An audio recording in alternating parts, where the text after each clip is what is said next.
Hello everyone, my name is Lakshmi and I have been invited by Tejal at ABCD Yogi to do a takeover of this Instagram profile. And I'm really sorry, I'm sitting in this really strange place. I was trying to find a good place to do this video, and my house gets all this light. So I know you need light, but there's way too much light on my face. But hopefully, the next video I do, I'll make sure I find another place to do it. But as I said, my name is Lakshmi. I live in Atlanta, Georgia. I've been here in the US for about 15 years now. And I moved here in 2003, December. I was born and raised in Mumbai, and I came here after I got married. Um, when I moved here, I was at a particularly vulnerable phase in my life. I was just 25, not even 25. And the year before I got married, I had been away.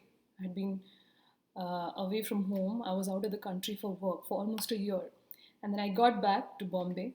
I had 3 months or so with my family, and then I got married and I moved here. So there were a lot of changes that happened, just in a very short period of time for me. And I also was carrying a lot of emotional baggage from things that had happened in the last couple of years before I got married. So I was seriously questioning who I was, what my values were, and I was at a place where I didn't like myself very much. I had kind of lost respect for myself, and I wanted some sort of a fundamental answer to life and meaning and all that. And this was the time I got married. And when I moved here, I was in a real funk. I landed here in the US on the 25th of December 2003, which is one of the worst days I think you can land in this country from a place like India, right? It's so cold, dry and dull and gray, and I was really homesick. And I hated that I had to depend on my husband for everything. And mind you, my husband wasn't a stranger to me. Ours was not an arranged marriage. We had been a couple for a while, but when I came here, there were so many of these other things that felt so daunting that my husband also felt like a stranger to me. So I spent a couple of months in this funk, you know, feeling homesick and miserable and just emotionally lost. And that was the time I came to know about the Art of Living Foundation.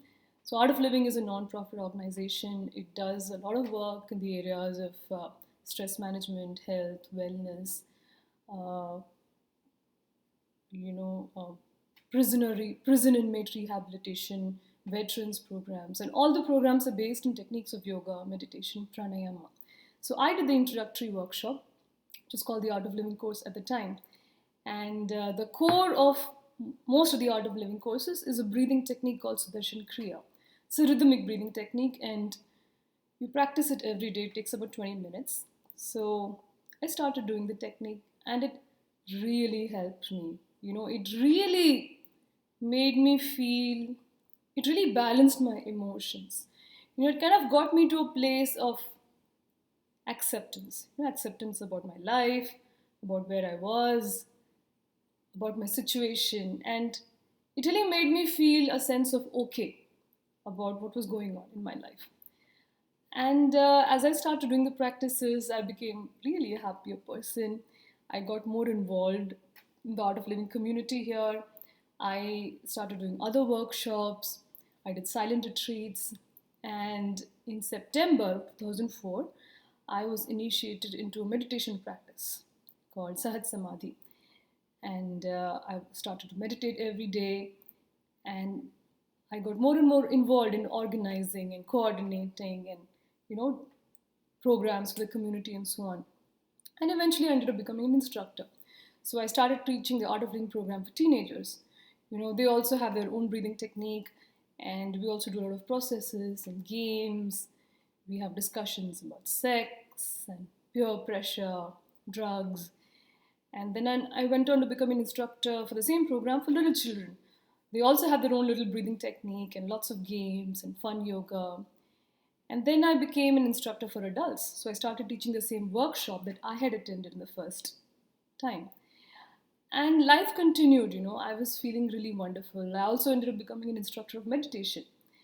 And I was teaching, I had so many friends, I was traveling, I was so busy, and life was very full. I was feeling very validated, who I am. I felt like I had a real solid identity, an art of living instructor, a teacher, a youth program teacher, all of that. And so now it's over 15 years since I took my first workshop. I attended my first workshop.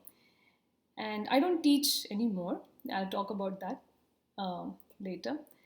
But I feel like the journey to spirituality, or what we know as spirituality, has only just begun for me. You know, uh, Understanding myself, understanding my mind, understanding my emotions, understanding the world at a deeper level, and understanding the nature of life. All of it in an effortless, simple, childlike way. The sense of wonder, sense of curiosity. That has been my journey. That has been my spiritual journey. And continues to grow, continues to evolve. And it all started with the first program I took. So, on this takeover, I hope to be able to share with you a little bit more about what it has been for me and how I envision it might continue, with time. Thank you.